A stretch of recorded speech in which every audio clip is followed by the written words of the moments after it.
I call the Jack Ilfrey tapes. This is tape number 3, and more or less following the chronology, loosely, of his book, Happy Jack's Go Buggy.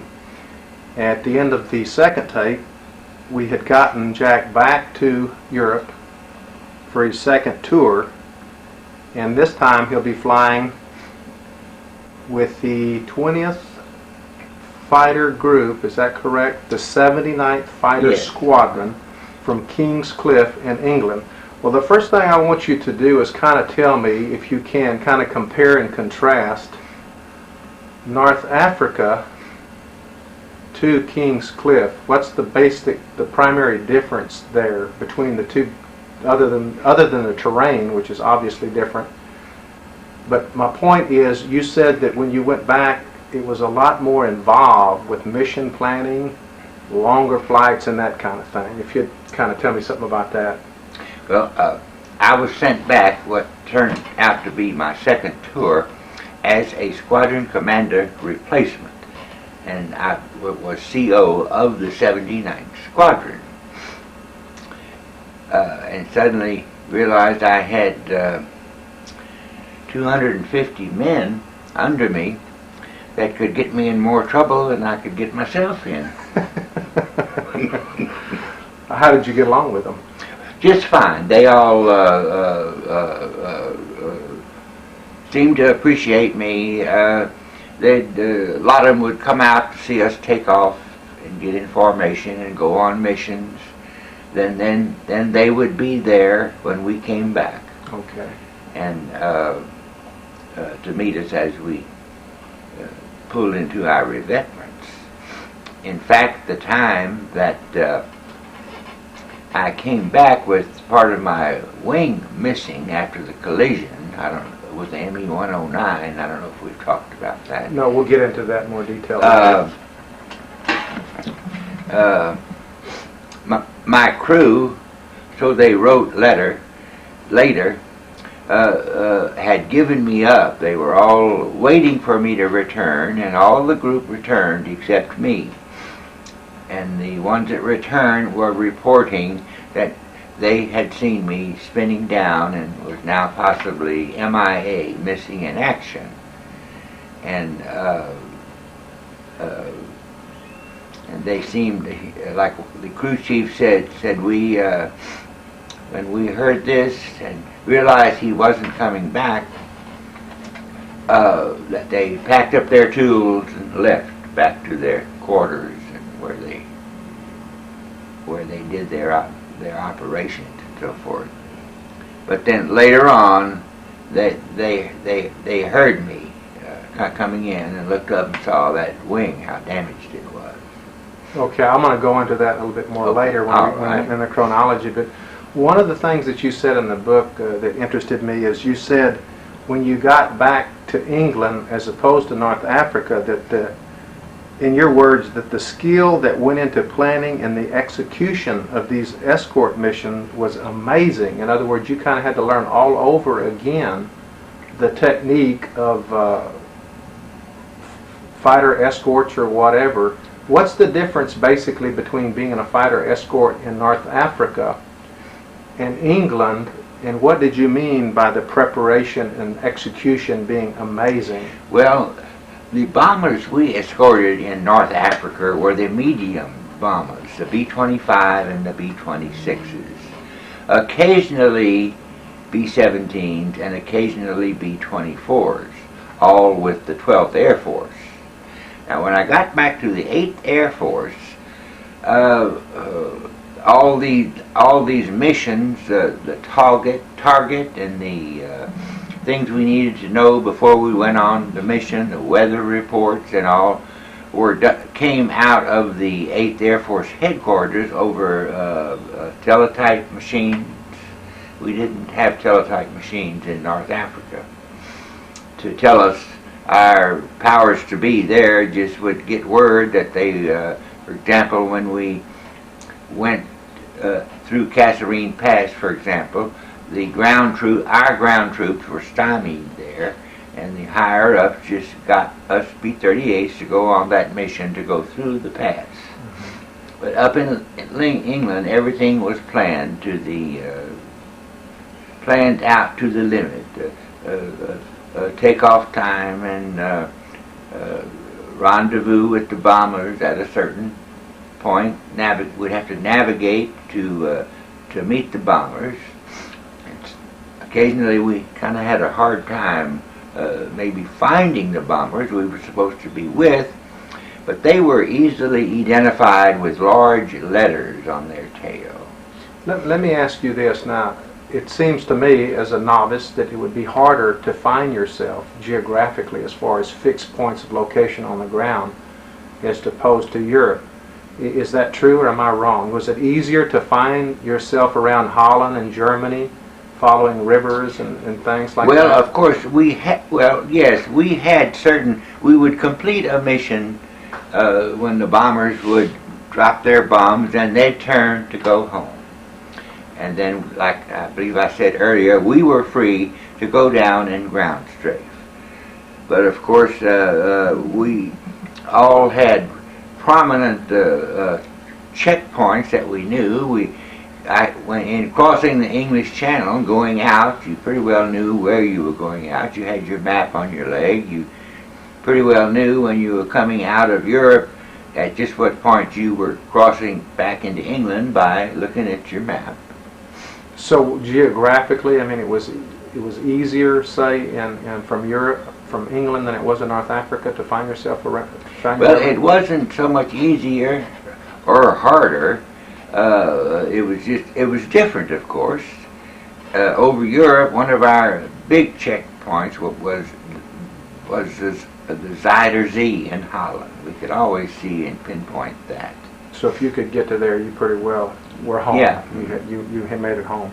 All right, let me ask you this. All right, this is another thing that you point out in your book, is that another big difference between North Africa and England was that you're flying much longer missions, not only from the standpoint of miles. Higher and longer. And you said sometimes that could be somewhat discomforting. I mean, flying at 30,000 feet for 4.5 to 6 hours. Yes, with temperatures 50, 60 below zero type of thing.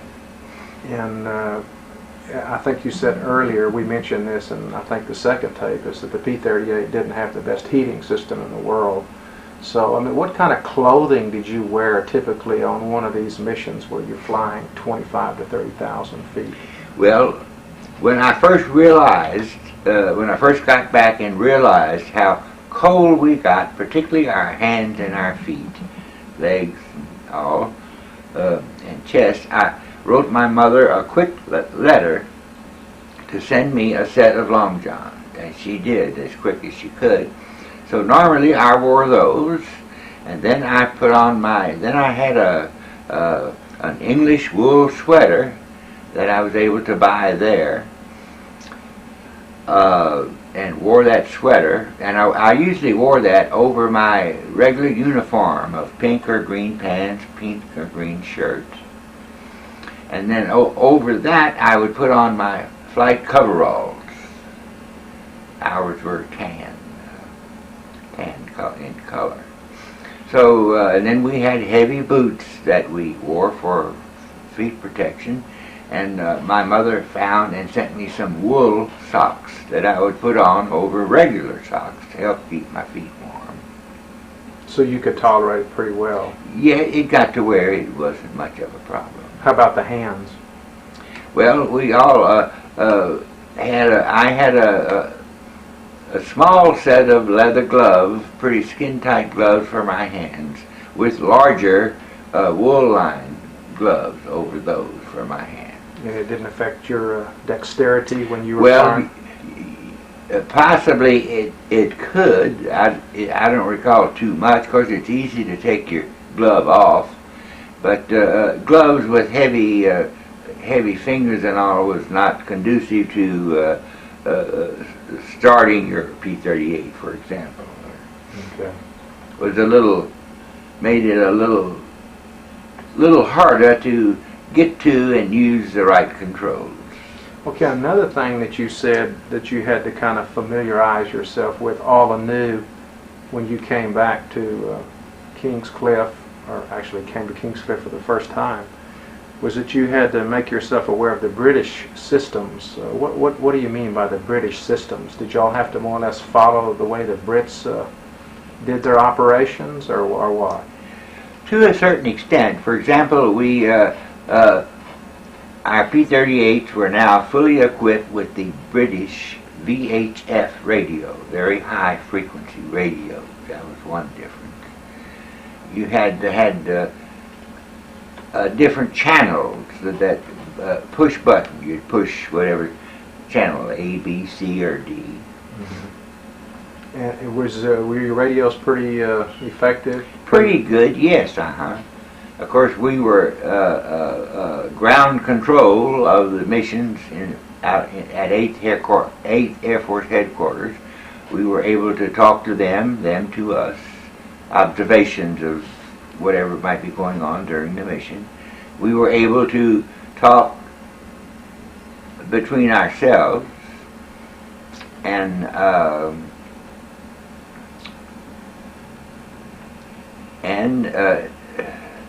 one thing I noticed was every time somebody came on the air, they'd push their radio button and it would make a click that would startle you in a way, because 9 times out of 10 it might be a dangerous something they're going to say to you. Oh, okay, I like understand. Okay.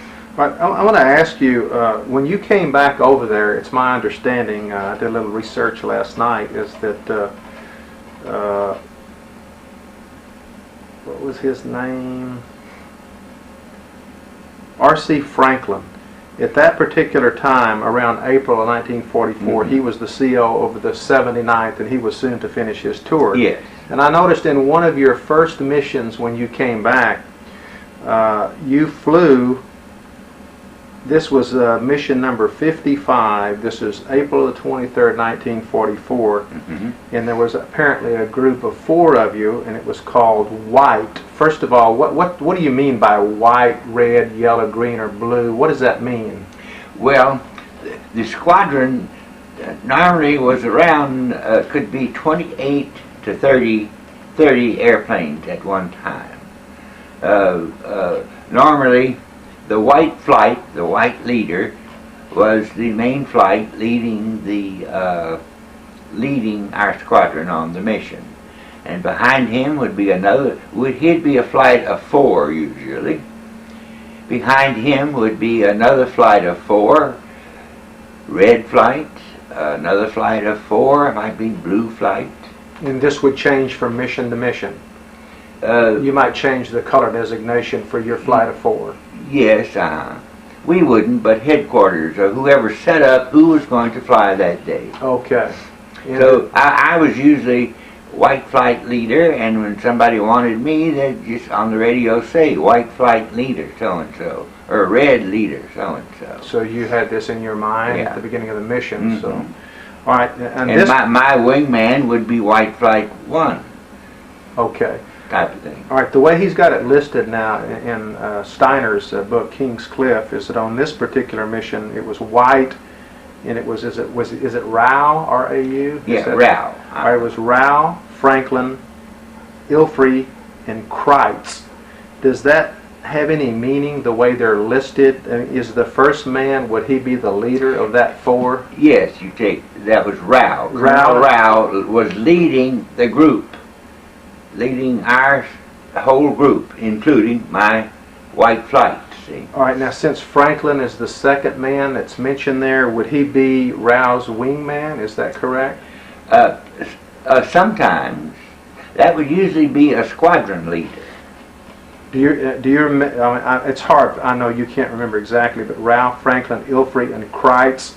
Was Kreitz your wingman? That one? Yes. Franklin was Rau's wingman, and Kreitz was my wingman. And basically, these 4 of the white element, or whatever you call it, white flight. I mean, are you flying like a finger 4 formation? Yes. Is what you're doing. Okay, and to follow up on this, just like the next day, this is going from. This is April the 24th, 1944. You led the yellow group, and it was called the members were Ilfrey, Black, Baldwin, and Williams. Now, did you typically, after that mission, start leading that flight element? Did they let you get your feet wet? In other words, first you weren't the leader, and then subsequent to that you were the leader? Not unless something was to go wrong. If I'd had aircraft trouble, engine, or some other kind of trouble, then somebody might slip in and take over my position. Okay, because I noticed that most of the time after this this first mission that you flew on April the 23rd, you were almost always the leader of the group. Group or the squadron, you see. Okay. Yeah. Okay. 4 squadrons made up a full group. Okay. 4 squadrons make up a group. Okay, that was the 77th, the 55th, 55th, and 79. Okay. And when you have the 79th, I noticed almost always you had like 4 different colors. So you're basically talking about 16 planes that would typically go up from the 79th Fighter Squadron. Yes. All right, now, obviously that's not all of the pilots that the 79th Fighter Squadron had. So did y'all have a rotating schedule? I mean, no. Well, we had what we called spares.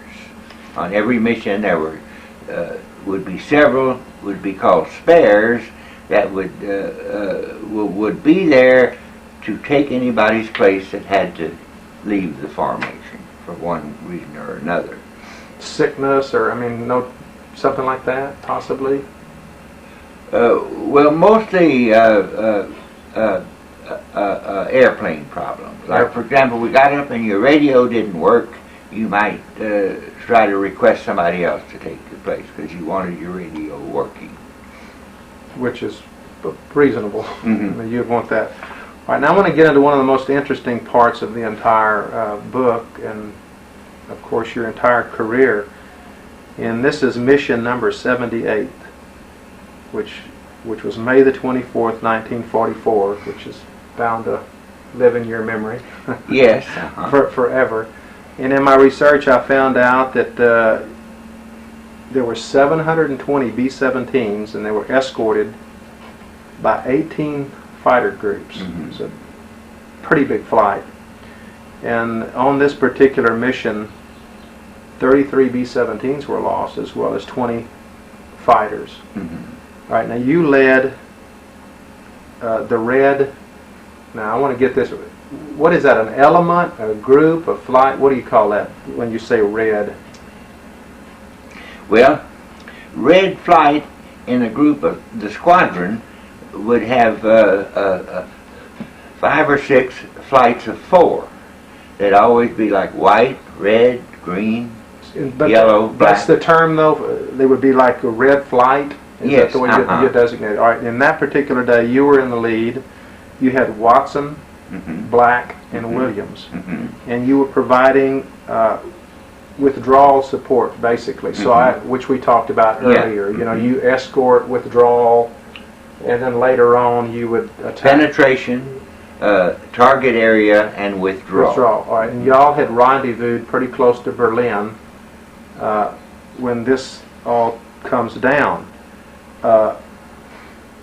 And you were initially reported missing, which we indicated a minute ago. And I want you to go into that and tell me exactly what happened, because of this. In the 79th, that particular day, only 2 planes were destroyed, and you got both of them. Mm-hmm. They were both 2 ME-109s. Yes. And if I remember correctly, what you had done is you went up to get the top cover boys. Is that right? Did you gain altitude to get after them before they could pounce on the B-17s? No, we were escorting the B-17s, most likely at a higher level than the B-17s. The B-17s would be in their group, and we would be up above, swinging back and forth. And the Germans would usually appear and most likely dive through that formation of B-17s, trying to get as many as they could. Well, this particular day, I was leading the flight, and somebody over the radio came in and said, said white leader, or whatever I was. Red leader. There's a big, it looked like a big gaggle of them off at 3 o'clock. And I turned and looked at my 3 o'clock, and I could see many 109s together. We called it a gaggle. Mm-hmm. I don't know where that came from, but that's what we called it. And they're heading for the bombers. And so I saw that, and immediately, and as they started diving through the bombers, was when we dove down to do what we could to scare them away from diving, keep diving at the bombers, and perhaps shoot down some of them. Well, as our bunch of, let's say, 18 to 20 P-38s sort of literally came in contact with that gaggle of ME-109s.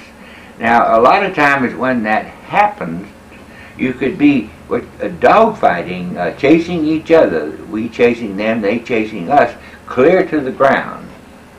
But in this particular case, we went in, and my first encounter with one was coming straight at me. I could see his cannon fire coming out of his nose, and I fired and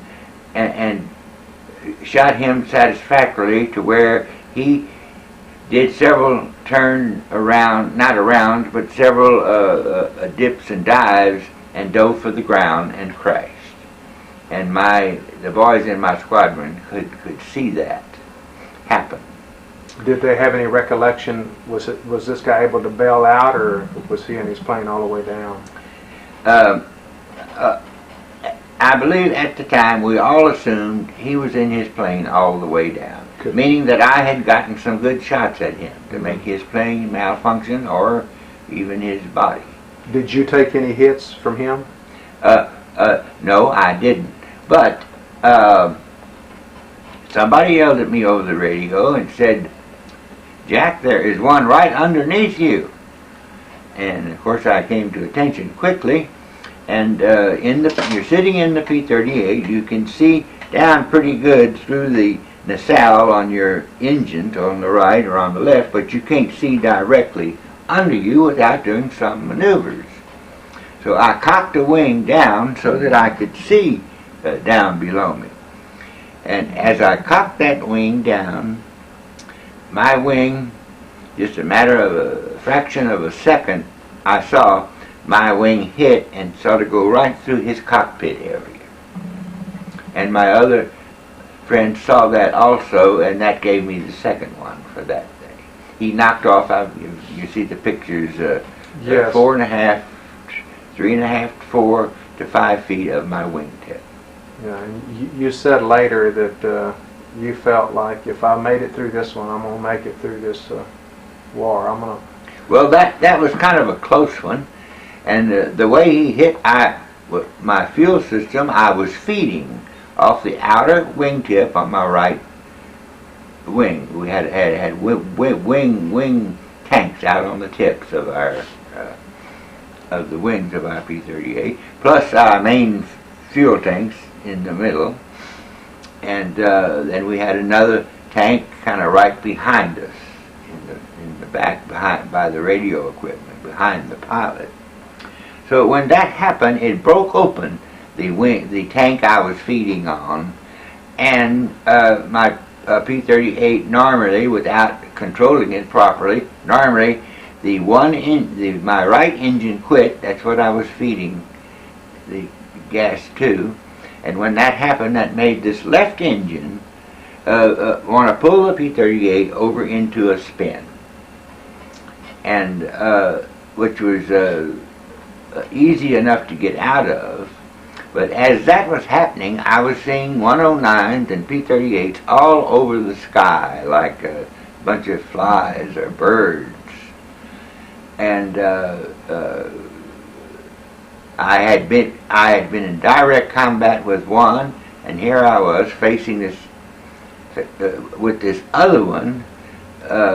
When my wingtip collided with him, he pulled off and went down also.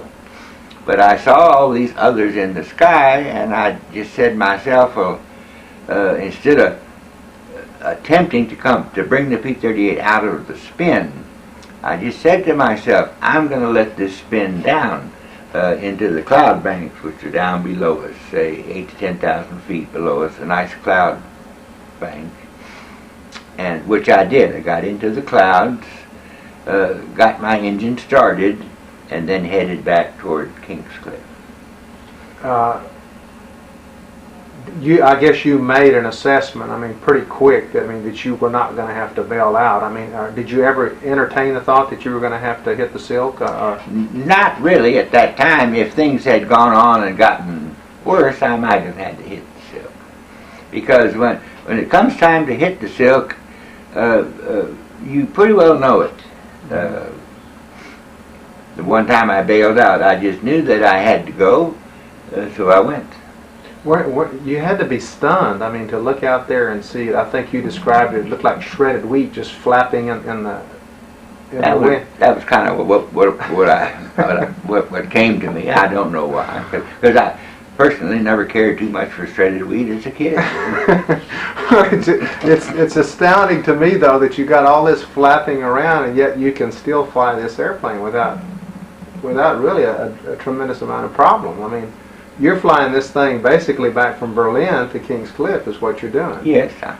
And you never thought that the integrity of the plane was compromised when you looked out there and you saw that destruction on that wing? Did you think, my God, I'm going to have to ditch? It was flying all right. I had complete control over it.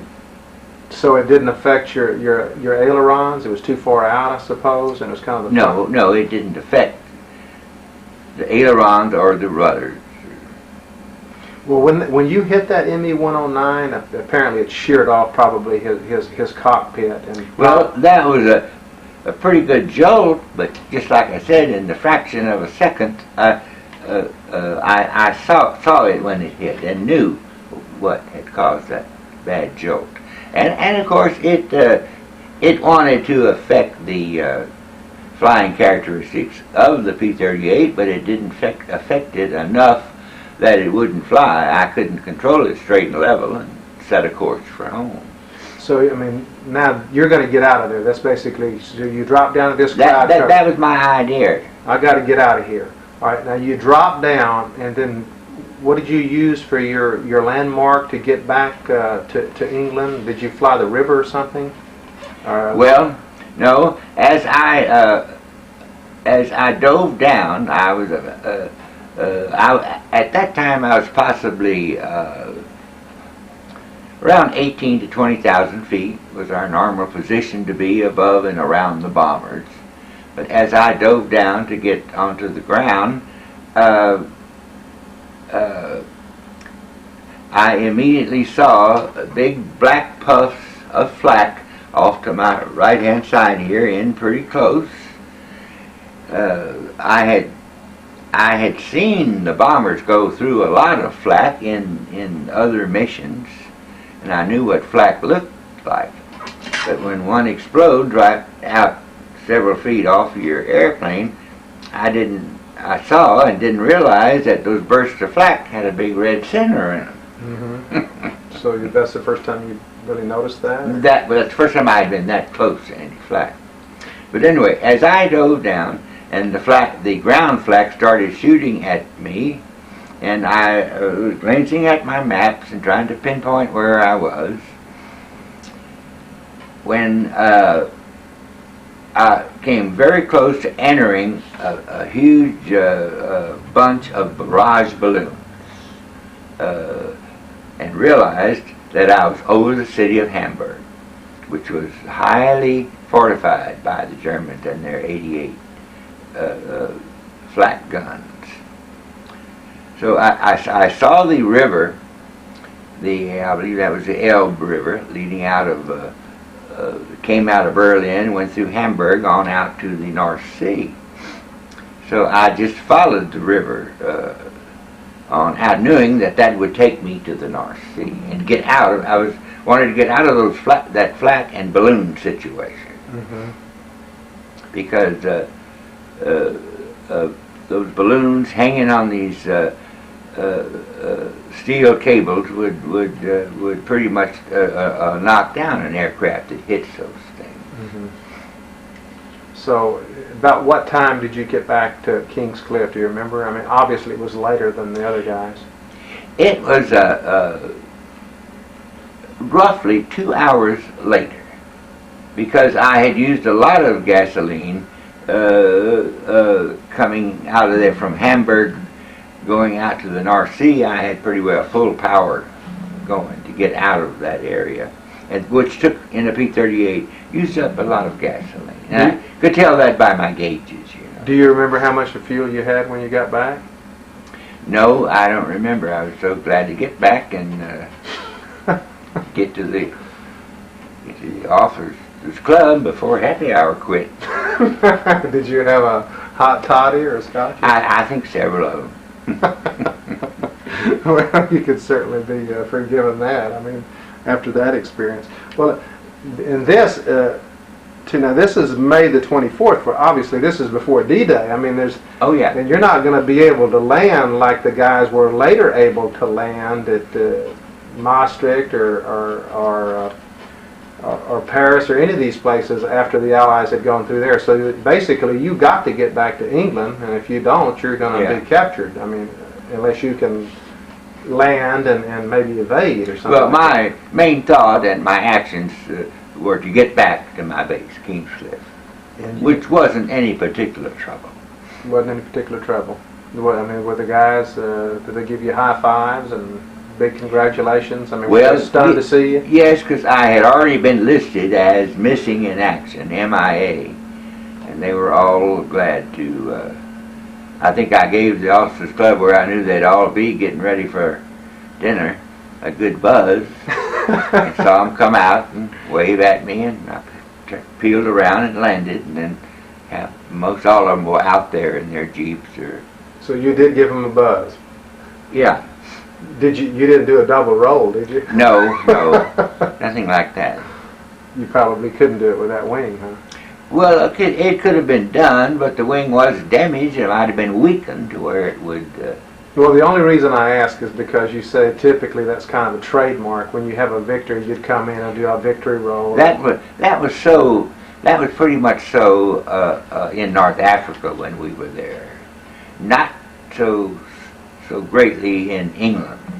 But see, I did get 2 that day. Those were the only 2 I got the whole time I was in the 8th Air Force. That made your total at that particular time, I think, 8. Is that right? Yes. 6 in North Africa, where you achieved A status. Yeah. And then these 2 with the 79th Fighter Group. So you had a victory, a total number of victories of 8 victories during the Second World War. Now, one of the most astounding things to follow up on this is in my research that I found out on the very next day, you fly in mission number 79, May the 25th, 1944, and I'm just amazed that you didn't get a day off to recover your senses or your poise or whatever. And you told me last night on the telephone, well, don't you know there's a war going on? I mean, you don't really have an off day. Well, you flew the next day, obviously. Well, which plane did you fly? Had they repaired Happy Jack's Go Buggy? No, I used a replacement plane, or somebody else who wasn't on that mission. I don't recall who or what plane, but I'm sure I used another one, not the same one, no. Now, that would happen from time to time? Yes, did y'all call it, I've run across this term, like Jack's Mount. Did y'all use that terminology? Like Jack's Mount was Happy Jack's Go Buggy? Or is that something that historians kind of have picked up on? Jack's P-38, Jack's plane. But most of the time when you flew these missions, you were flying Happy Jack's Go Buggy? Yes. That was the plane that was assigned to me with its crew chief, assistant crew chief, and every P-38 usually had a certain pilot and a crew that maintained it. Do you recall how long it took for them to make that thing airworthy, repair that wing damage? In other words, how long was it out of commission? Well,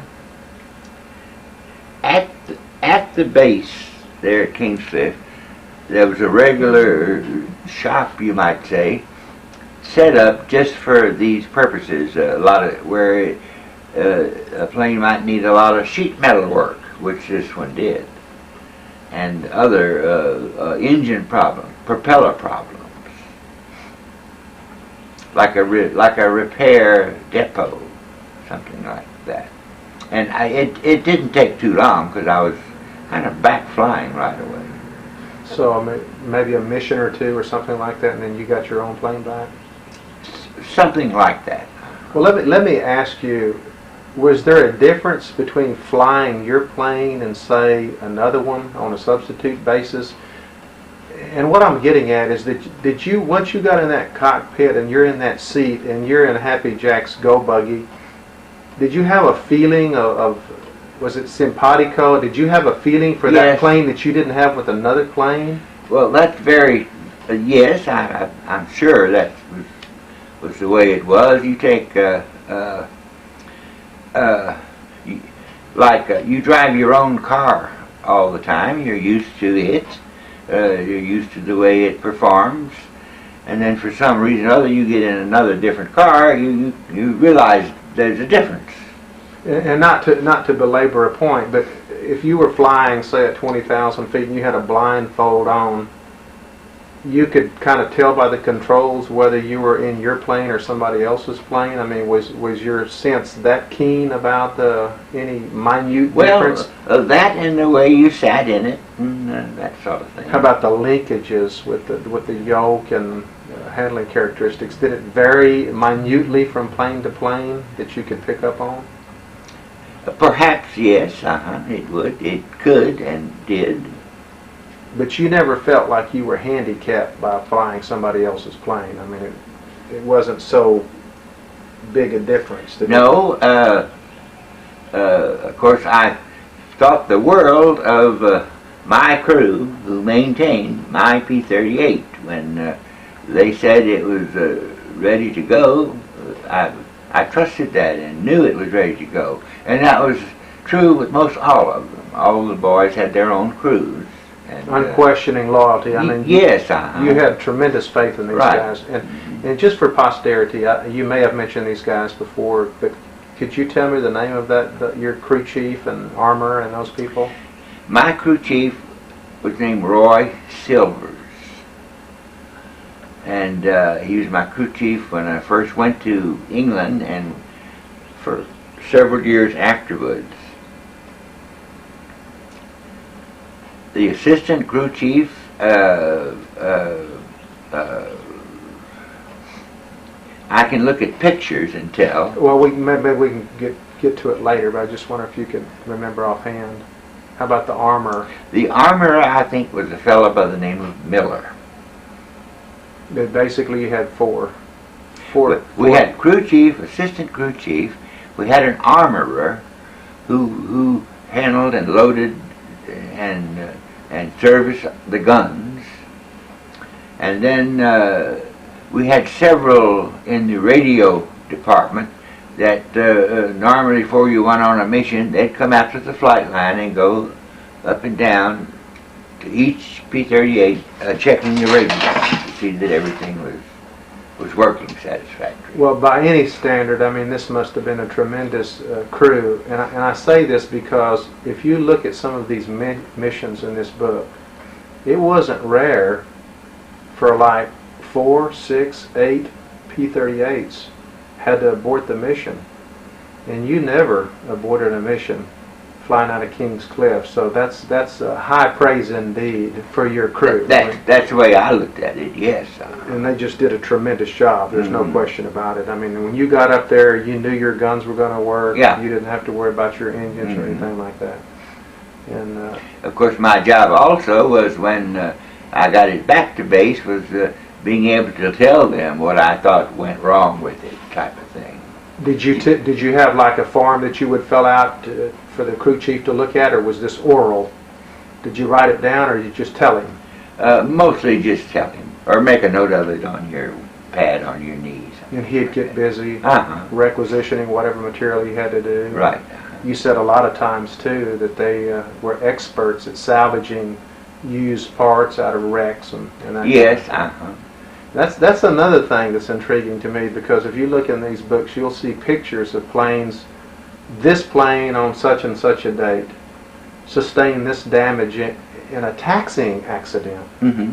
And I mean, that's kind of strange to me that you would have so many of these incidents. I mean, why would that happen? I mean, because the control tower had a lack of communication, or because the guys just messed up, or?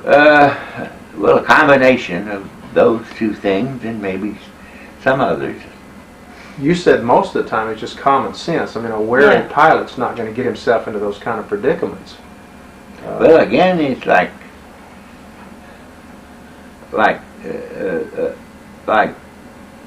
driving a car. You come up to an intersection, you see another car, you get out of its way, or know that it's getting out of your way. That type of thing. So it'd be a lack of attention, maybe. I mean, could be. Was it sometimes you think tomfoolery? I mean, just cutting up? Not so much. My Happy Jack's Go Buggy was also given the name the Mad Dash, because they say when I got the thing started, I took off out of the revetment like it was on fire. And then when I came back into the revetment, I'd come in, perhaps skidding the wheels or making turns on the taxiway to where the tires would squeal, and pulling up into the revetment and get out, being out on the wing before the prop stopped. Well, by that, I just would pull in, set the parking brakes, and open up the canopy and get out. After all, I might have only been sitting there 7.5 to 8 hours. I was ready to get out. Yeah. You said, I think, in the first tape too, that if you had kind of an affinity, or you got an adrenaline rush from speed. Well, I had that even as a kid. I just got a thrill out of that when. Well, you don't do that in that Cadillac out there in the carport, do you? Well, the Cadillac does it sometimes itself. But you're not burning rubber down the street. No. Anyway, well, and I noticed too in your book that you've got pictures like 2 or 3 automobiles. You had one convertible there, pretty snazzy little cars. Yeah. So I don't know if they were hot rods per se, but that's an indication, I guess, that you like speed. So, if you would, in your book, you said sometime after this, you unofficially, and I find that interesting, you took a plane to, is it Gox Hill, to see your Houston buddy by the name of Frank Clark. What do you mean unofficially you took a plane? Well, normally sometimes you were sent by higher up to get in your plane and take this to headquarters or something like that. And there was always a flight plan made.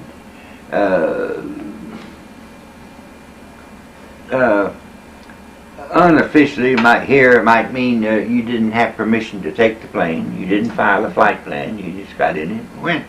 And this is what you did on this occasion? Yeah. I imagine Frank was a high school and college friend of mine. He had been in the 14th group in North Africa when I was in the first group there. We were some of the first in that area. So I guess the statute of limitations has run out. There's not going to be any consequences for you taking. I haven't heard of any. What do you remember? What plane it was that you took unofficially, or my own, probably? And you just took off.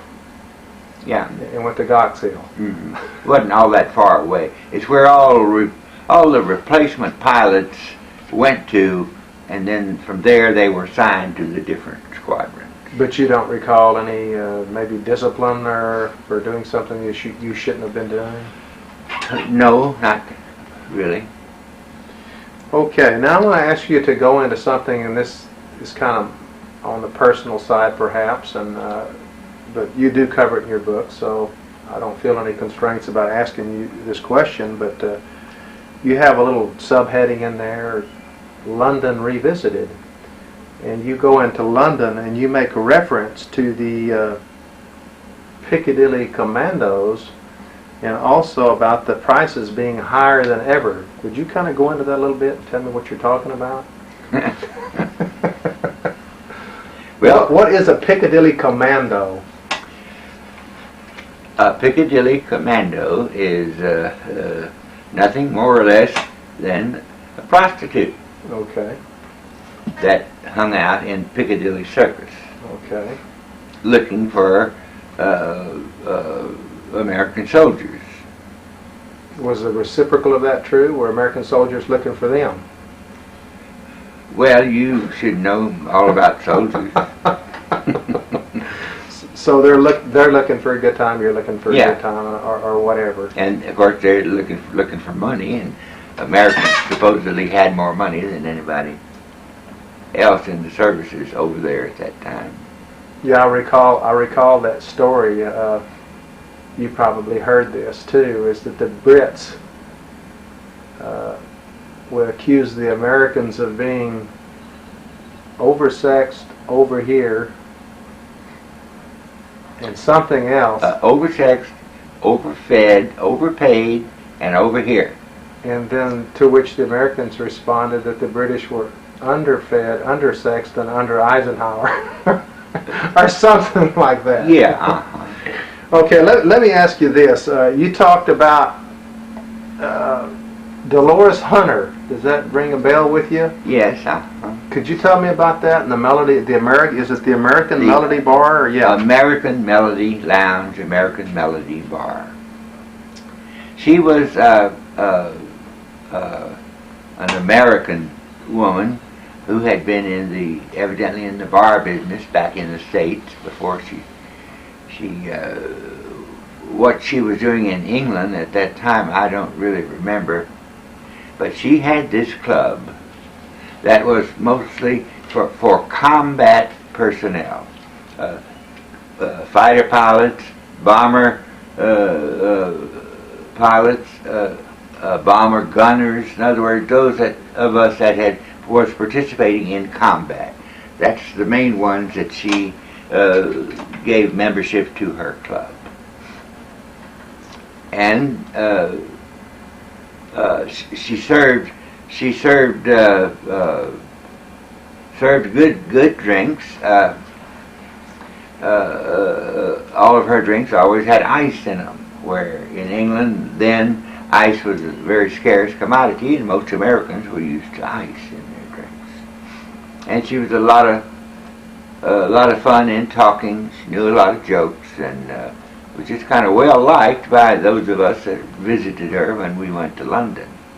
I first went to London on my first after I first got to England, and then from time to time, have a little time off, I'd go back, and this was I was there in 42, and then again revisited in 44.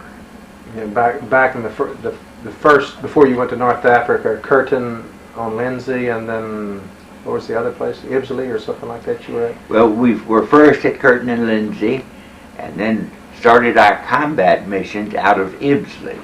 But you had gone to London back when you were in Uh-huh. England the first time. Yeah.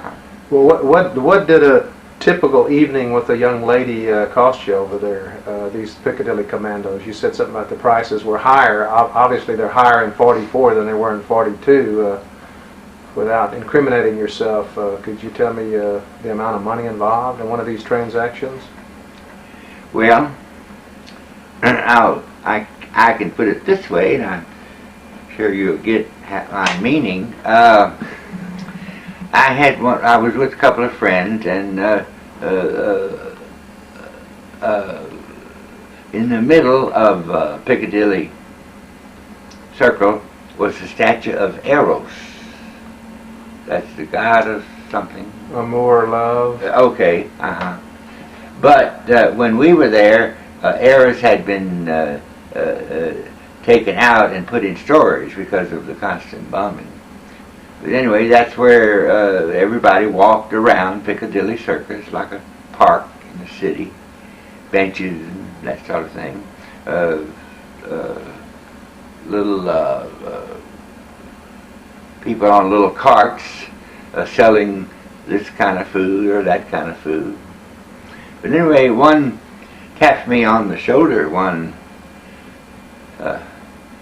day, and most everybody, London was severely blacked out, and you had to, walking around at night, you kind of had to be careful.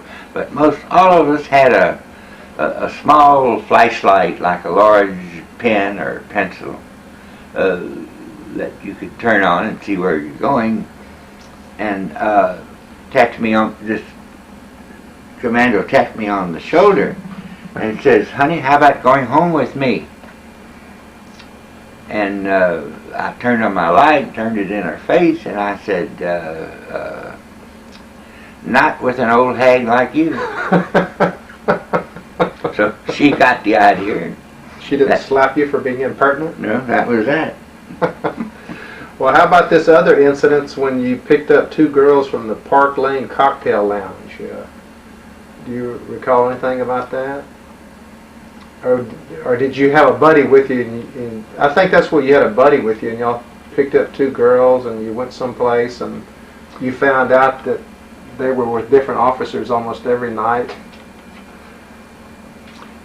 Something like that. We met them in the cocktail bar, and there were some good places to eat in London, like food different than what we were used to in our mess halls and that sort of thing.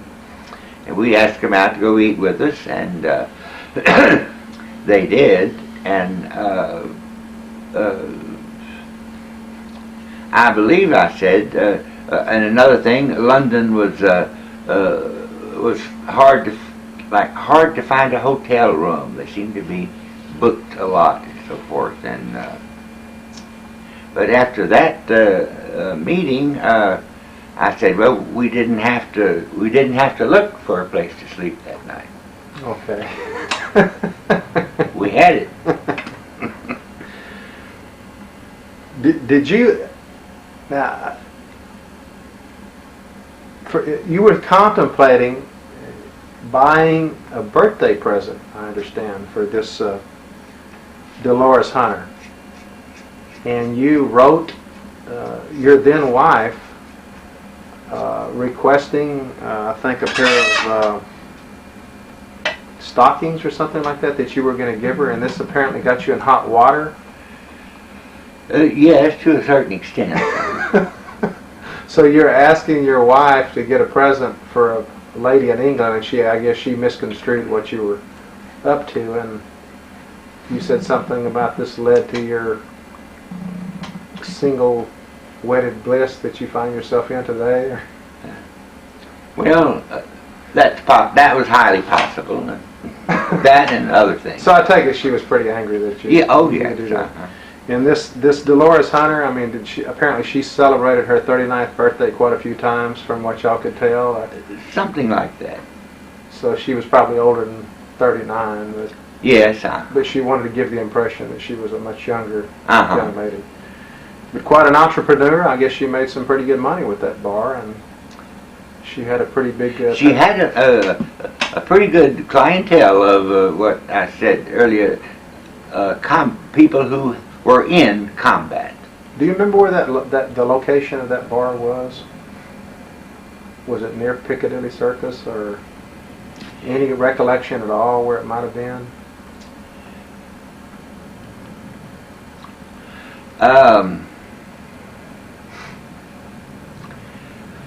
Not really. It was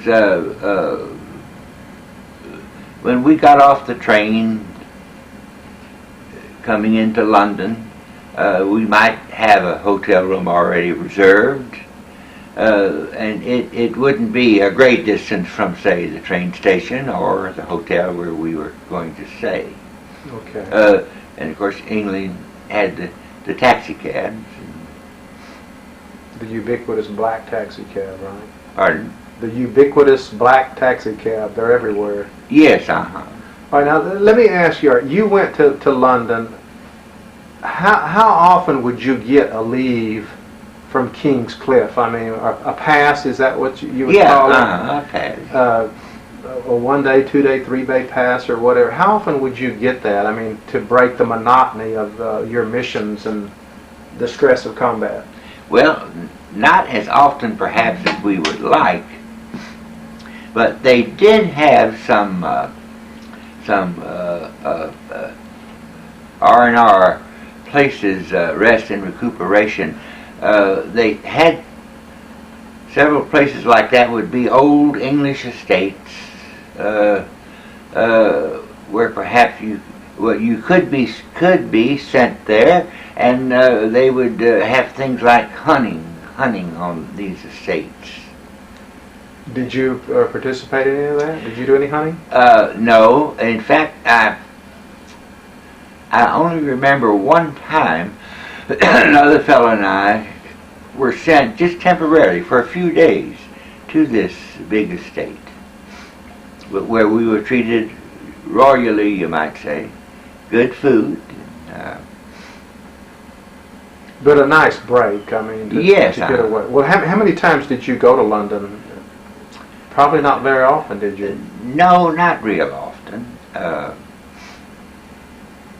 Did you have any place close by to King's Cliffe that was like a favorite bar or town, or can you remember any patrons or proprietors that you had? Not too much. We pretty much confined ourselves to our officers' club. That was like our second home. That's where we ate, and that's where they had the bar, and they had a couple of musical instruments set up, like a piano and some drums, and maybe a saxophone or trumpet, and those who knew how to play that would get on it and sometimes do a pretty good job, particularly piano. A lot of honky-tonk type piano, and just kind of entertain themselves and us. So most of the time, basically, you're staying at King's Cliffe. I mean, most of the time. You're not getting like a 3 day pass every 3 weeks or something like that. No, that didn't happen. I'd like for you to comment on something else that you mentioned a couple of times in your book. That you were pretty impressed with the, how would I say this? The dedication or the work ethic of a lot of the English girls, and how stoical they were, and how they stood up under pressure, and you compared them maybe to an American junior league or something like that. That you were impressed with this, were you not? Yes, the women in England were drafted just like into the service, just like we were. And there were many in the RAF, the Royal Air Force, that had jobs in the headquarters offices, jobs in control towers, jobs in driving lorries and trucks. And you were impressed with the effort that they yes, made. And seemed to take their jobs seriously enough. Okay, now we're April and May is when you had your head-on collection, May the 24th. So we're getting very, very close to D-Day. What they call, I think, Operation Neptune. And obviously there were signs all over the place that something imminent, something big was going to be happening. You felt, you know. You heard this more or less, or yeah, but didn't know when or anything. But the scuttlebutt was. But of course, in the meantime, I had spent. I had been shot down and spent a couple of weeks getting back. I shot down June the 12th. Okay, I'm going to get to that. D-Day was June the 6th. Right, all right. So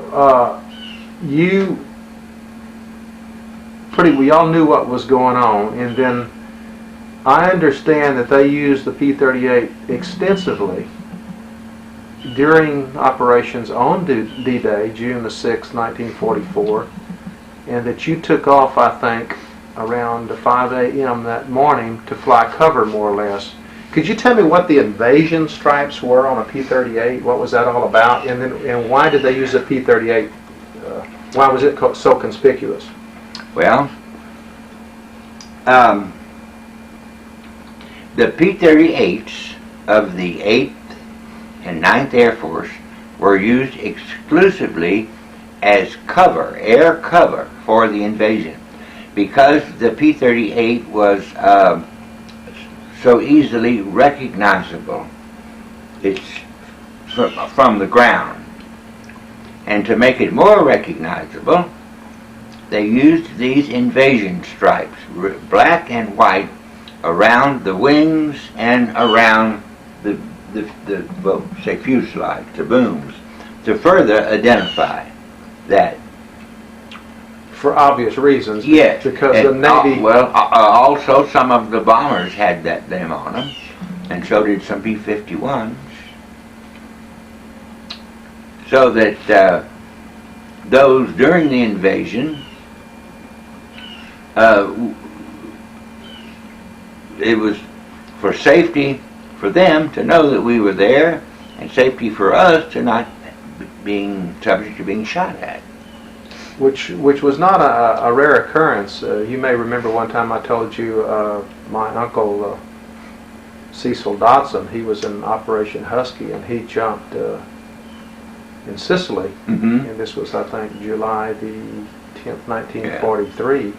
And the United States Navy had a bunch of skitsy gunners, and they shot down, I don't know how many C-47s. Yeah, full of troops. It's a very controversial deal, so I can understand why they would use the P-38 with the twin booms, number one. Number two, the invasion stripes. Do you remember getting any friendly fire despite those identifications that day? Yes, which was primarily my fault. We were over the invasion fleet when we took off and crossed out over the English Channel. It was a most magnificent sight, the prettiest sight I believe I've ever seen. Hundreds and hundreds of boats out in the channel, and big arms from every port in England on that English coast. Big arms of these boats coming out in toward the middle. You may have seen pictures of taken from the air, and we saw all these, and we just thought that was the most, we knew what it was and what it was going to be, and we were sent off on missions to cover the invasion fleet. Then we'd be relieved by other flights of our group. Well, during one that I was leading, somebody over the radio said, Jack, don't you think that's the, and we saw a lot of battleships in close to the shore, firing their big guns. It was a beautiful sight to see those ships firing those huge big cannons into the shoreline. And one fellow said over the radio, said, Jack, right down about 1:30 and just offshore, isn't that the battleship Texas? Of course, I was able to look and knew what that's another thing we studied in a lot of our pilot training was ship identification, for example, British, American, German, and our own. So I looked at it and I said, yes, it sure is. And it was just sitting there just firing its guns, big guns. So it seemed like a little lull kind of came over that action down below. So I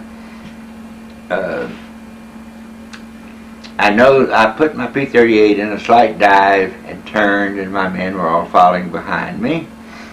And I thought, well, let's give that battleship a welcome.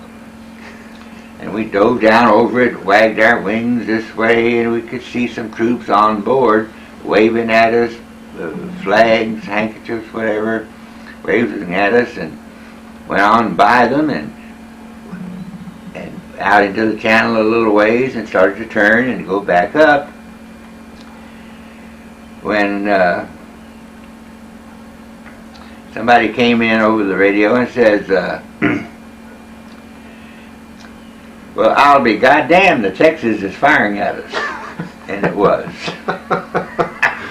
So despite... So we got out of there in a hurry. Despite all of these recognition precautions, Yeah. they still fired at you. Well, I mean, they're just kind of skitsy. I mean... Well, no, maybe enjoy, or I don't know. It didn't hit any of us. I don't know that it was a great barrage of fire, and I thought sure we'd hear about it later, but I don't recall ever hearing about it later.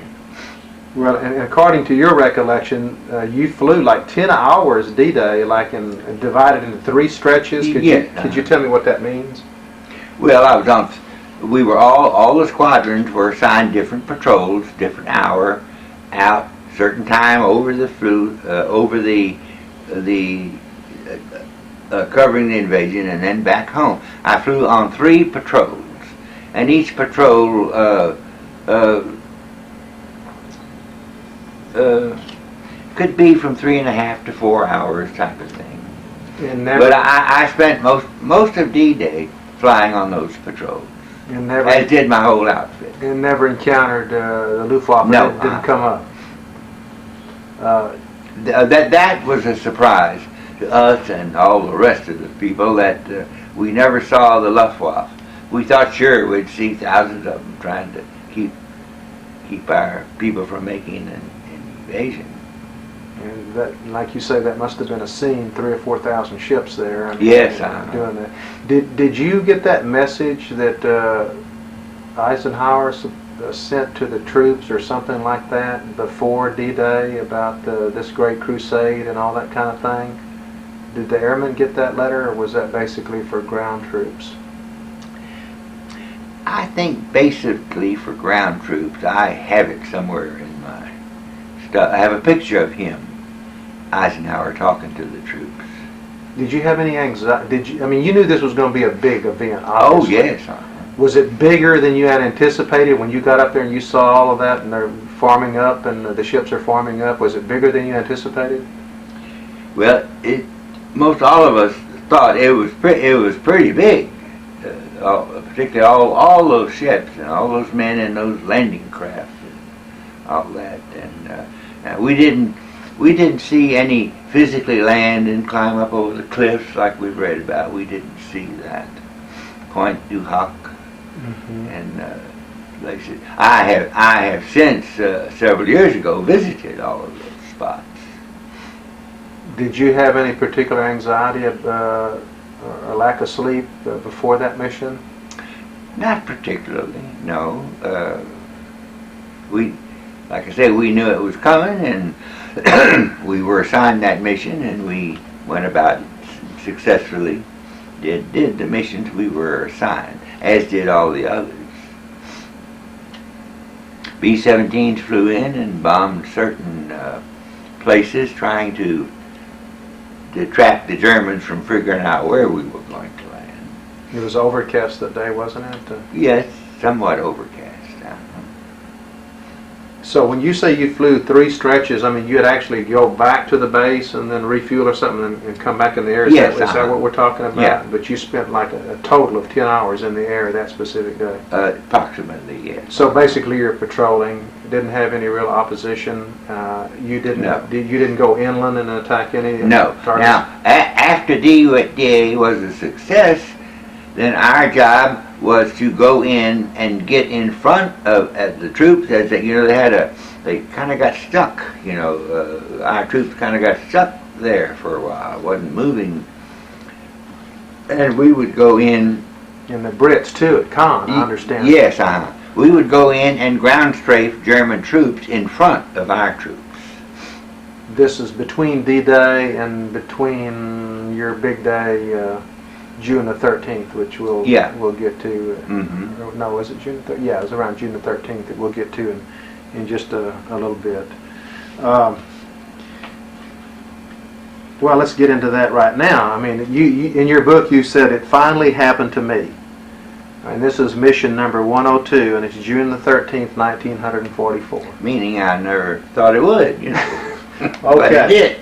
All right. What happened? What is the mission this day? I mean, y'all are going to bomb some bridges or something like that, or railroad tracks? We were assigned to bomb the railway bridge over the big Loire River near the city of Angers, Angers.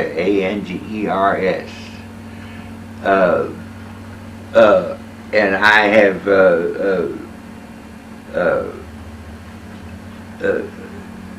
quite a few years ago, I was physically back and went to where that bridge was. You know, I want to talk about that. I don't think I write much of that in the book. I don't. Yes, I do, because I have pictures of them. But we were assigned to dive bomb this bridge, and it was mid-afternoon. So all our P-38s were loaded up with bombs. I would think mostly 500-pounders. Maybe some of us carried 1,000-pounders, which is a pretty potent bomb. And we knew how to dive bomb, how you pick out your target in your sights and dive bomb. And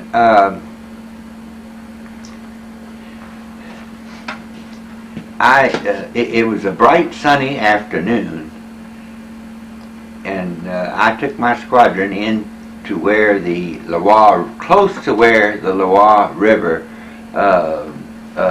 flows out into the Atlantic Ocean near the city of Nantes, I believe, and started flying up the river to get to the bridge. We had more or less had the sun in the west at our back, and we flew up and we aimed and we dive bombed the bridge and looked back and could see we were successful. It wasn't just particularly all laying flatly demolished, spread out, but we saw where we had hit it, our bombs. A bridge will have a bridge goes down. It'll have girders coming up out of it, type of thing. And so I gathered all the fellows together. We circle around and gain altitude. They're coming to get in formation with me for us to go home.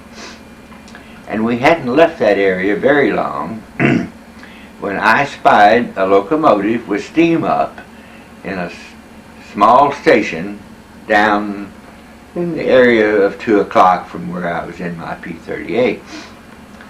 And we had somewhat become known as the local boys, because we were very good at, I don't know how many, there's been stories written about how many locomotives the 20th Fighter Group knocked out. And I saw this steam coming up from this locomotive in this station, and thought, well, I would, any checks?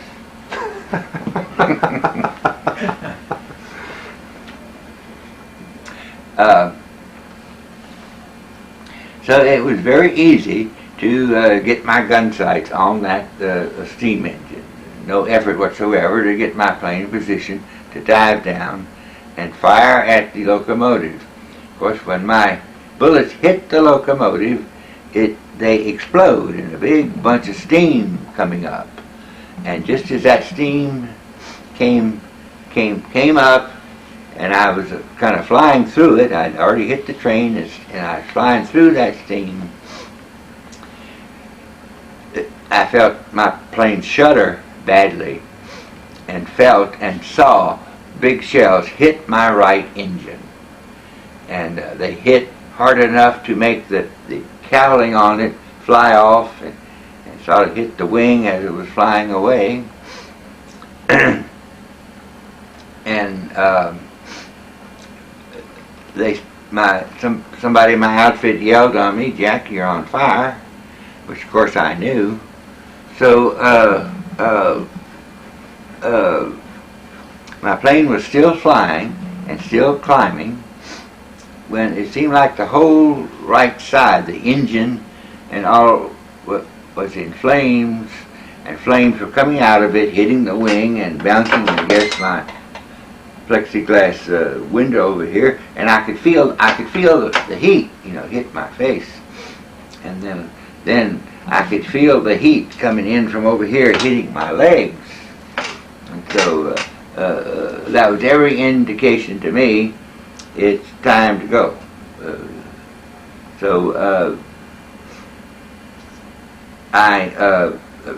On top of our canopy was a hood release. The canopy release, you just pull it and the canopy flies off, and I rolled this window down partly. I disconnected my my oxygen mask and my radio were all hooked in here. I disconnected all that just by a couple of sweeps of my hand, knocking it all off, and I left my helmet and goggles on, and I just stood up in the seat and went out the left side of it and opened my parachute, and that was about my third or fourth parachute jump, and only a couple of those were emergency. This was an emergency jump, and I knew that when I started it. But my parachute, it blossomed out, and I swung this way one swing, and I swung another way, and of course I'd already, which I did most every time I jumped out, I'd always look up and at it, and probably smile or grin to myself and say, that SOB worked. Which is a good feeling to know that your parachute worked. And as I swung back on the second swing, I saw it coming, I hit the roof of a farmhouse, and I had on my heavy boots, and then I just bounced off down into their what was like a backyard to this farmhouse there, and just kind of sat and laid there on the ground. When the people from the farmhouse, there was a barn off to one side, I saw an old man coming out of that barn with a pitchfork in his hand. Out of the main house, I saw a couple of girls and young boys coming out. Let me just back up just 1 second now. When you bailed out and you said basically you did like 1 or 2 oscillations and you hit the barn. Now, according to the King's Cliffe book, which was compiled by Steiner and the other guy, I can't remember, you were basically about 1,200 feet when you bailed out of this thing? They estimated, I knew it was low. It scared me because it was so low. And that was, but I just knew I had to go, and I knew I was close to the ground. So there wasn't much room for margin of error. I mean, this thing just played out. Yeah. Did you have any harm to your body at all? I mean, did you have any scratches from that? No. From that fire or anything like that? No. None whatsoever? And when you hit this barn, did you land on your feet, your back? Well, like I say, I had these boots on. I hit the barn with the boot, and it kind of bounced me off into the backyard. I was not hurt whatsoever. I did kind of sit and lay down and determined that I was not, just kind of determined I was not hurt when these people, French people, started appearing. What was your mental state? Well, I'm going to miss happy hour. Not going to get home. That type of thing. Well, okay. And I want you to be pretty comprehensive going through this narrative. Okay, and now you land there, and basically you just shed. I threw off my helmet and goggles, and I threw off my Mae West, and these two boys were getting fairly close to me, and I had a little what I call escape kit. I had it here tied to my leg, and I undid that and tried to kind of tied it to my belt so I wouldn't lose it. Did you have a pistol? I don't think so, because the situation that some didn't understand, it was my own idea. We were issued these 45 pistols, and we had practice with it, but it seemed like I never could hit a thing with the damn thing jumping out of my hand, trying to jump out of my hand. So we had heard of instances where shot down pilots with a pistol on them, particularly when the Germans were close, they would perhaps foolishly try to shoot it out with Germans and of course lose, or the Germans might see you with a pistol and just automatically shoot you. And I never did wear the pistol much in combat. I just left it in my room. Okay. I just never did wear it because I felt like that was just a hindrance, or it might make something happen like that I didn't want to happen. But I did not have my pistol on, I know that. But I had in my mind already, I had my map and determined approximately where I was, near the little village of Adenay, near the large city of Angers that we had just bombed the bridge. I didn't know any French to speak of, but I knew I knew enough. A nord. I pointed to what I thought was the north. I had in mind to the British and us after D-Day had a line up there on the coast, and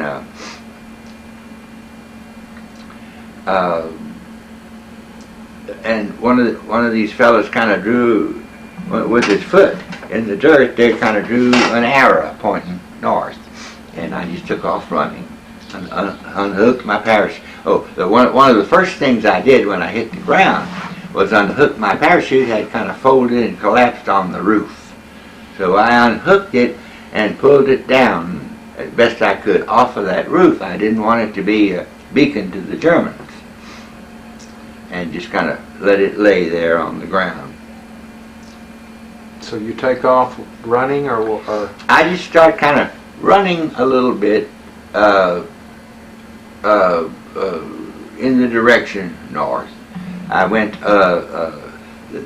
that was somewhat in the middle of the hedgerow country. You've heard of them. I went over a couple of hedgerows, and I went through a couple of hedgerows. I scooted under a couple of them and just kept running until I was exhausted and laid down in this why were you running? I mean, because you just figured the Germans I wanted to get away.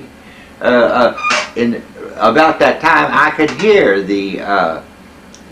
my guns cooking off from the crash. In fact, I heard the crash actually just before I hit the roof. I heard the thing crash, and it sounded the crash plus like a little explosion. And then I started hearing the guns popping off. The fire was making those guns, And I wanted to make myself scarce in that area because of the Germans, whom they told me later appeared right quickly after that, looking for me, and asking them questions. So you go to these hedgerows or this bocage, and you're tired, and I'd rest. Okay. And I see a little one-horse shay-like thing, we'd call them. One little wagon made for 2 passengers with one horse pulling, coming down the road right that I was near. So I got out on the road, and it wasn't a paved road or anything like that. It was sort of dirt, and started walking toward the north when two other boys on bicycles rode up right behind me. I heard them coming and looked, and they were not armed in any way, looked friendly enough. And one of them, in not very good English, asked if I was the aviator just shot down I said, it's quite obvious to me. Trying to make them see, it was quite obvious I was. And so they told me to come. These are French teenagers, basically. Yes, Okay. They told me to come with them. The way I got it, they would take me to, they would try to hide me at their house or something like that. So I got on the handlebars, and the one kid pumped and pumped and pumped, and going on down the road, and it was beginning to get dusk. Not dark yet, but like what we call dusk. And I knew he was tired, so he stopped, and he got on the handlebars, and I pumped him.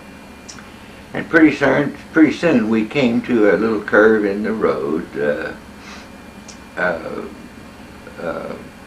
and he stopped in front of this. It looked like a little cafe of some kind.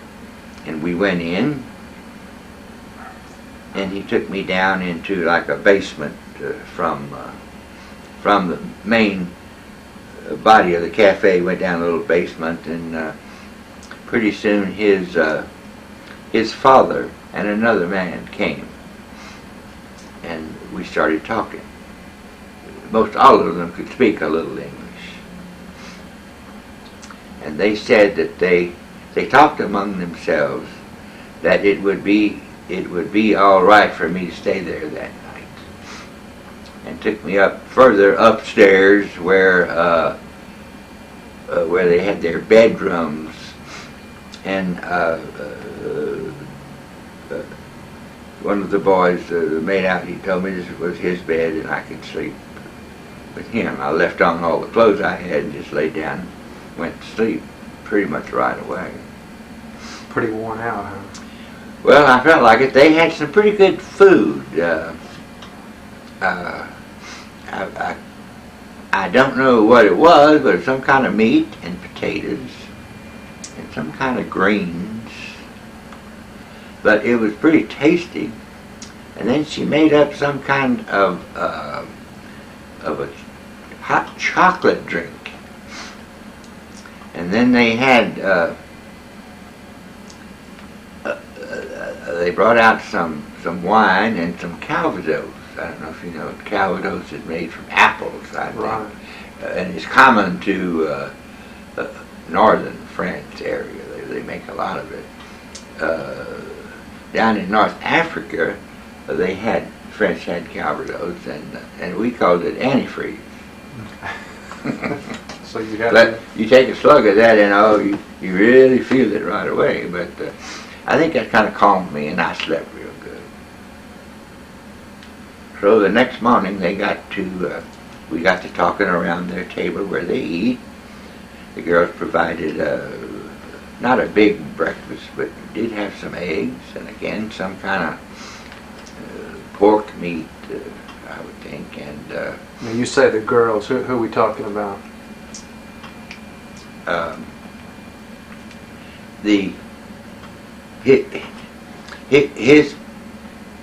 His mother and father, and I think a girl cousin lived next door to this restaurant. Okay. And this cousin was some other helper, or she was like Italian, ran the restaurant.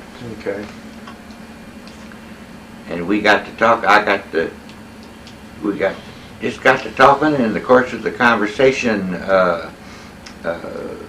I asked them about some clothes. I knew where I was in France, and we got to talking, and I asked if they had some clothes they could let me have, and if they had a bicycle. And I pulled out my escape kit. I've got a picture of it in the book, taken back in England in civilian clothes. And the young kid took it and came back later with it attached to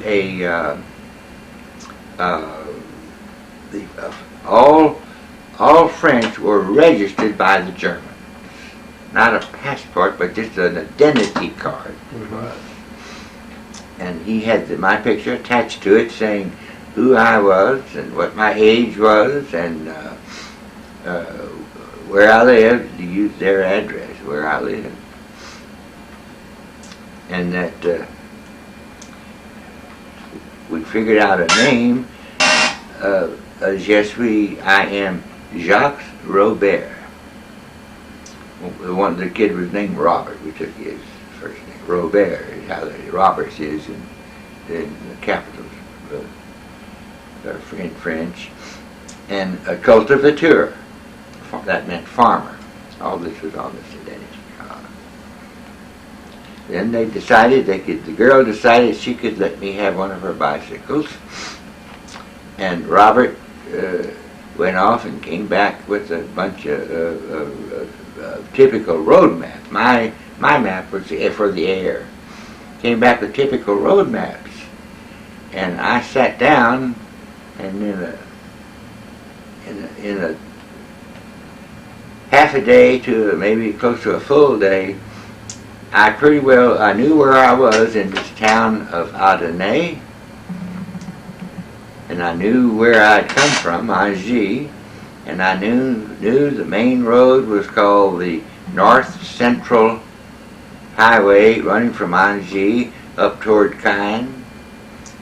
It was N62, North number 62. And then I determined how, and the British at this time were in the Caen and Bayeux era, and they took a pretty good beating in Caen, the way I understand later. I didn't know this at the time, except I later heard the guns coming from that direction. But anyway, they determined that I could have, you've seen the picture of me dressed in the French clothes. Mm-hmm. I could have those clothes. Of course, they took what I had. I had in my escape kit, I had several French francs, several $100 bills, like in French francs, and they took them, and they were surprised that he was trying to tell me, well, these are brand new, crispy, brand new. Said that would be a giveaway. Said we haven't seen or had any new ones like this to use for years. So he went and got me some old worn out ones, like our bills can get, sometimes, and gave them to me. And one of the girls fixed up a little canvas type bag. She put she made some fried chicken that we had eaten the night before, and put some in this bag, and some bread and butter and jam type sandwiches in the little bag, and found a little wine bottle and put that in the bag and gave to me. We tied that to the bicycle, and early the next morning, just right at or a little before daylight, what's goodbye in French? I do. So you spent like a couple of nights here at this location, preparing your alias and your false ID and all that. Was it two nights, or you? Yes. Okay, and you're going north, mm-hmm. basically toward the Caen area, and you're behind. You're within the German lines at this time. I'm in German occupied territory. German occupied territory, and you have. In fact, when I was in the restaurant, there wasn't a lot of customers as such, except the girl was telling me how to the wood pile right out of the little back door there. She needs some of the wood for the wood stove, and down in the cellar, that there was a well. And most all French villages had a water well in their what you call town square, and they had rigged up to where some of this water could flow through pipes into their basement. And she gave me the bucket and explained she wanted some water from down there, and I got that for her. several times. One time she handed me an old broom. Well, you know what that means. Sweep out this place. So while I was sweeping, 8 to 10 German soldiers had walked by in front, and they came in the cafe. Scared me to death. And of course, they were used to that. So the girl kind of somewhat indicated to me that as soon as I could go through this door, it kind of led back in toward the kitchen and a little bathroom. So I was the Germans all sat at the counter, and she first put the bottle of wine out, and they started drinking that, and then she started making up some sandwiches or something for them to eat. And they were just sitting there, they were talking amongst themselves, and she was trying to stay a little out of their way. And so while I was sweeping, I just casually swept toward that door. And when I got what stuff was on the floor over toward the door, I just kind of pushed it up against the wall and opened and walked through the door. And I never saw any more of the Germans. So they just basically thought you were a custodian. I mean, you did a pretty good act. Something like that. But you didn't get. I mean, obviously, I mean, you're frightened in a way, but I mean, you didn't show it, and she didn't show it either. Huh? No. Pretty good acting. Well, like I say, they were somewhat used to the Germans doing this. Now the boy that wasn't there, I don't know. He went off to school, or he didn't show up till later on. And you didn't get any kind of weird glances from any of these Germans, like, I wonder who this guy is? Or? No, not particularly, because I'm quiet as a mouse, and like I say, after I went through the door, I didn't even see them anymore. Well, I can readily imagine if your cover had been blown, what would have happened to you. I mean, oh, sure. Because I mean, you don't have any dog tags or anything. They would probably have summarily executed you as a spy or something, right? Well, that's what our intelligence told me when I got back. Okay, so now you got you a bicycle, you got you a food pack, and you're taking off north. Well, from this little village on this little circle, like where they lived, right on it, and the cafe was kind of like a forks. I knew right in front of their house that go down a little hill, no, up a little hill, and down toward the main highway, which actually would have been east of there. And so when I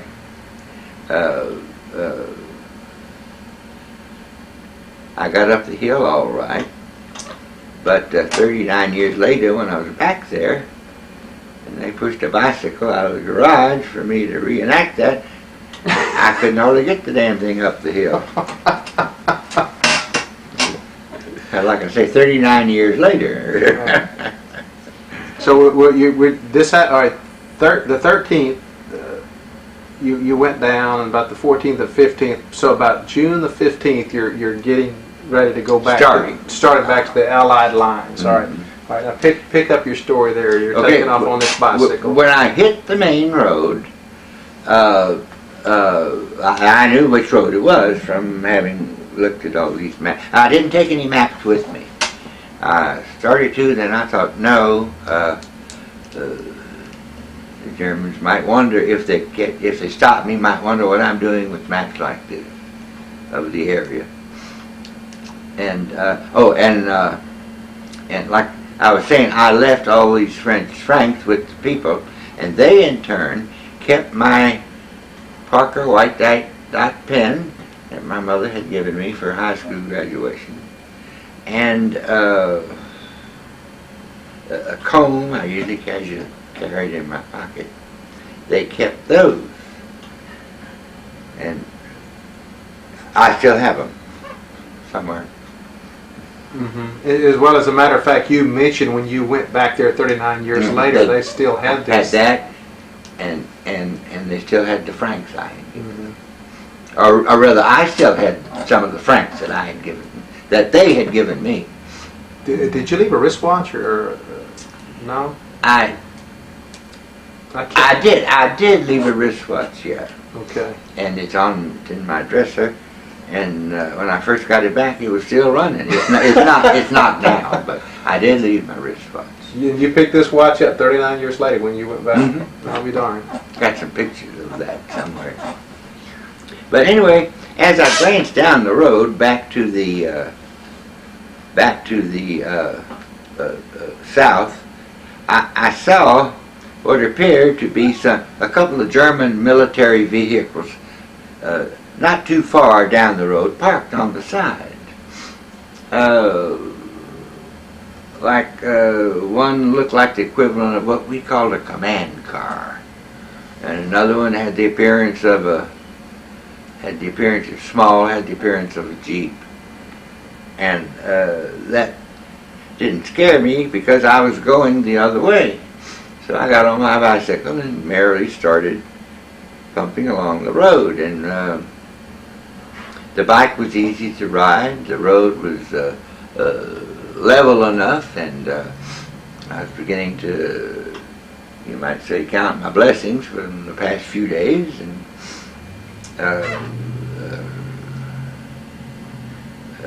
I remember thinking, well, God surely had something to do with this. I don't know what, but he surely must have had something to do with it, because I'm on my way after all I'd been through those last several days. Well, it's pretty obvious to me. I mean, you had an angel on your shoulder pretty much through Something most like of your that. experiences, Mm. something like that. So I think one time I used the expression, I could reach out of my cockpit and touch the hand of God, or something Mhm. like that. Just something Mhm. right about to say. But it wasn't too long. It wasn't too long as I was going. It wasn't cold or hot. It was comfortable enough with what clothes I had on. I had on a pair of Robert's pants, a pair of his shoes, and the girl gave me one of her blouses. And then I had this old double-breasted, dirty-looking old coat that I had on. you had, of course, your beret, your chef. Oh yeah, and then I had the beret. And I see a vehicle parked on the side of the road, and I'm getting ready, prepared to go right by it, when I could see that it was definitely German. And as I drove by, a German in the driver's seat pushed that door open, got out, held up his hand. I came to a stop, and he started talking to me in German. In the meantime, my identity card said that I could not hear or speak very well because of a bombing I had been through at Angers, where I come from. And he was talking to me in German. So and he made it out like he was turning something over. I knew what he wanted. Just in my pocket. I pulled it out and handed it to him, and he looked at it. Didn't seem to faze him. He looked at the picture, and I guess could see it was me. And but then he tried talking to me in French. Well, I got the idea. It just came to me the way he is, his animations, and he'd say der, two, and then he'd say, he didn't say automobile, but I got the idea. He was asking me, had I seen two vehicles on the road, and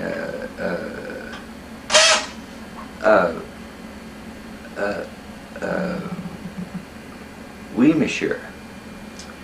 Then I had to think right quickly and convert my kilometers to miles. I said, oui, monsieur, trace kilometers. And he, like he was thanking me, and got back in the truck, and I just pedaled on. Another blessing I had to count. All right, so you just take off. Well, I knew the towns I had to go through. I've thought back on this several times, and some of those towns I can name, but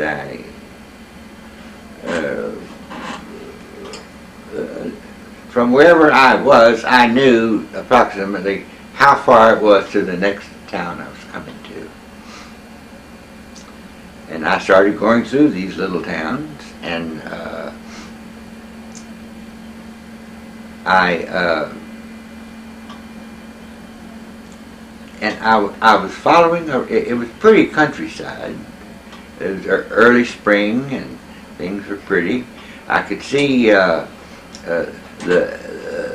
farmers along my road. The farmers would be waking up, and I could see the women come to the door with the slop jar and just toss it out. Men come out and use a house or a tree, something of that nature. Just common, everyday occurrences. But I went through several small villages, and I noticed I was following a little river. I didn't take time to get those maps out and study. I didn't want to be seen particularly studying those maps, and so anyway, as I went further on down the road, I saw a couple of young French preteens, I suppose. They were in the river like they were bathing. Well, I hadn't had a bath in quite a few days, and that gave me an idea. But I went on by, and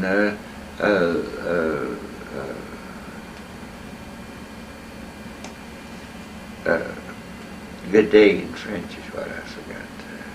Bonjour or something? No, that's goodbye, I guess. Well, I meant hello and waved like that, and said what I thought was good day, and they nodded and waved back. Didn't stop me or anything. But I found a nice little place in the river that was not very wide, and I thought, well, I'm going to stop here and eat my lunch under the trees, and also take. I said I was thinking I might try to take a little bath. At least my hands were dirty, and I think my feet were a little dirty. So it had a nice sandy bottom, and I'm in there kind of splashing. Oh, and I put the bicycle on the bank and hung my clothes over the bicycle, and right there at me, and stepped into the river and washed a little bit. I used some of the sand to help get some like grease and all off my hands. And while I was doing that, I heard somebody say something, and I looked up, and here was two other boys right at my bicycle. And of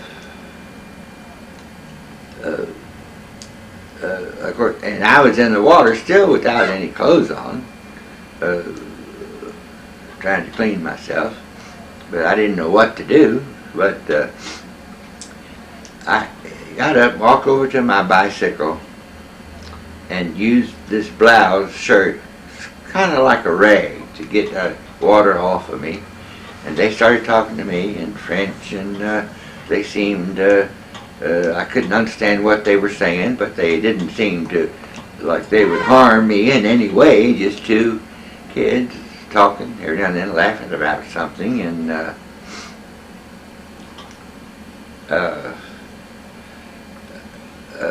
they were talking and asking me questions, and one of them looking rather mean at me, and I finally spoke up and said, "Parlez-vous no français? I don't speak French." Huh, they looked at me real odd like in my beret and all, and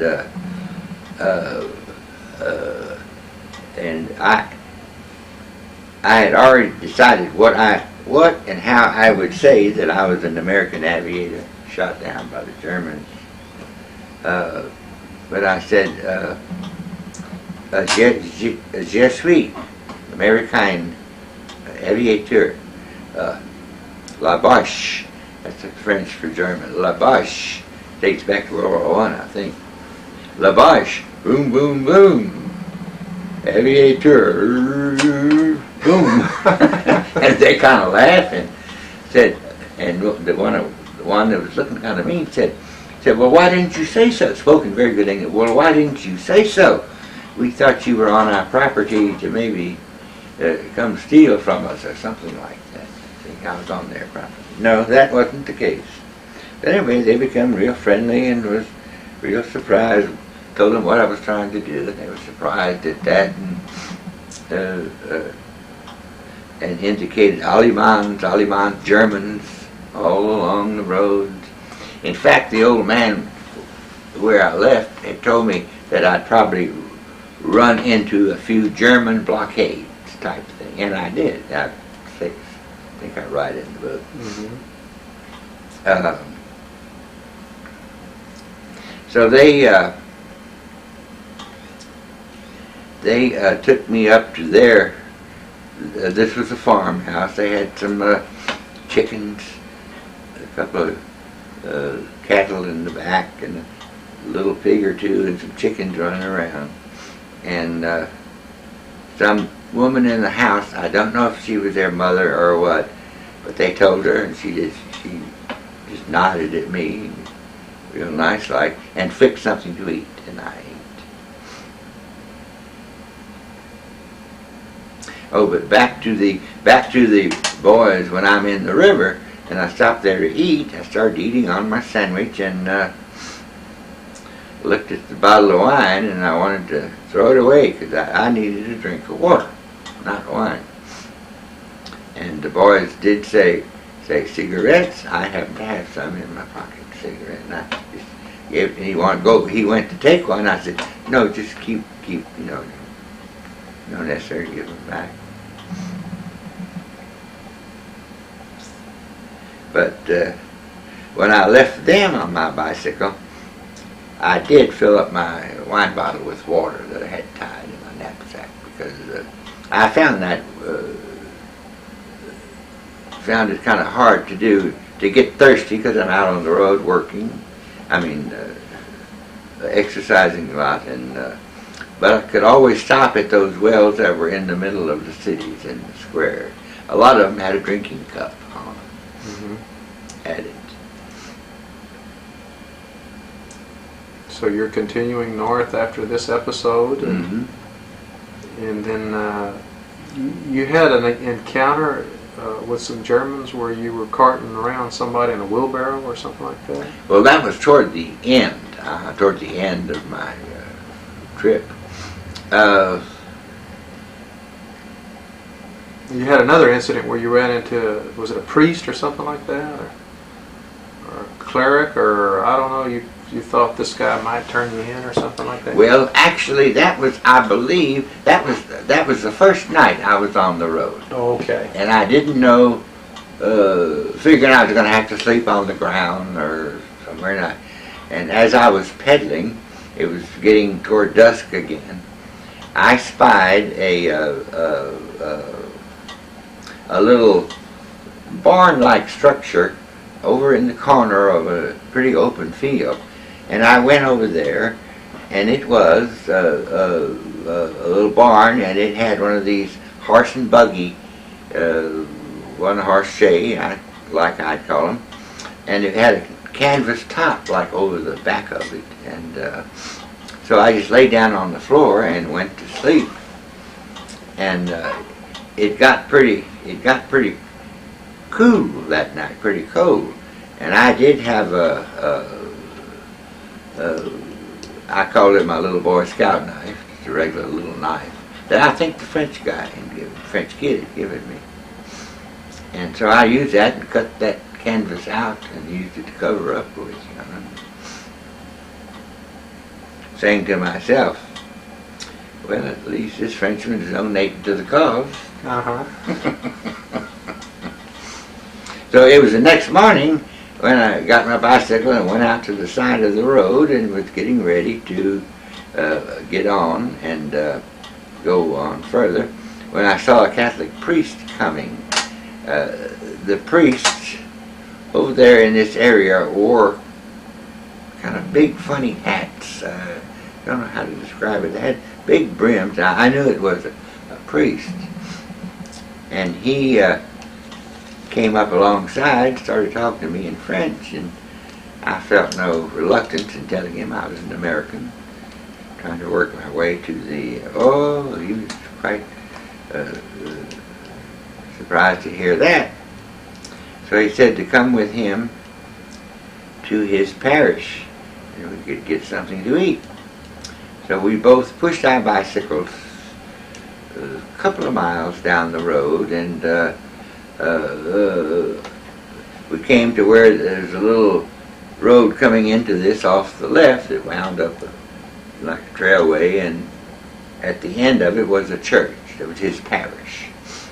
And he took me there, and we had something to eat. And I did spend one night with them. Okay. That's the first time I had encountered what I had heard about from my older relatives and all, a feather mattress. First time. He told me I could lay over there, he pointed. I went and laid down and just kind of sunk in the damn thing. I realized that it was a feather mattress. I never had been on one before that I could remember. Well, I think we probably only got about 4 or 5 minutes left, so we better wrap it up. And I'm going to have to. The next tape we'll continue with this evasion story, if that's okay, Yeah. because it's still got its very fascinating aspects to me. Because I mean, you apparently got some guy in a wheelbarrow and you carted him off to a dispensary or something or something like that. And Yeah. And before you got back to the Tommies, I think the Brits are the ones that you first encountered. So we're gonna go ahead and conclude this one for today, and we'll take up this evasion story and bring it to a conclusion in the next tape. If that's okay. All right. We continue with Jack's evasion story. I want to just show a couple of pictures from his book, Happy Jack's Go Buggy. You can see the damage that was sustained to the right wing of his P-38 when he suffered that collision there with that ME-109. And you can see where the rubber tank broke open on the wingtip there. Well, I certainly see what you mean by shredded wheat. You've lost about 2 or 3 feet there, 3 or 4 feet. You happen to remember the name of that guy that's sitting up there on that wing? Yes, he was on the crew chief. He was a crew chief.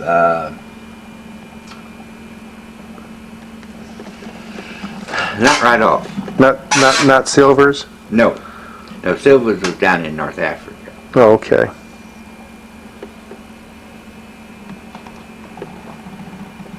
This is a picture of Mr. Ilfrey there in his office the morning of D-Day, June the 6th, 1944. That's when he flew the 10 hours in 3 stretches. Photograph of Mr. Ilfrey in his French farmer garb that he wore back to the Allied lines when he assumed the name Jacques Robert, cultivateur, in other words, a French war. And continuing the evasion story from Mr. Ilfrey, I want to point out that this is the book that I've been referring to often. It's called King's Cliffe, which was the base that he was stationed in England when he was the commanding officer of the 79th, the fighter squadron of the 20th Fighter Group. An excellent book. This is a facsimile, a reprint of the original that was published, I think, in 1945. Very comprehensive. Great deal of information about the missions flown. the men, support personnel, and that kind of thing. This is a better picture of Mr. Ilfrey in clothing that he wore as under the alias Jacques Robert, cultivateur, in his Evasion episode in the Second World War. I think this is after he had got back to the Allied lines. And subsequent to this, he went back to King's Cliffe and continued his career before he left to come back to the United States, I think, in December of 1944 after completing his second tour. Half of Captain E.J. Steiner welcoming Jacques Ilfrey back to King's Cliffe after his evasion. This Captain Steiner is the same man who was the editor of the book, the aforementioned book called King's Cliffe. The photograph here is in the revised edition of Happy Jack's Go Buggy that was put out by Schiffer Press.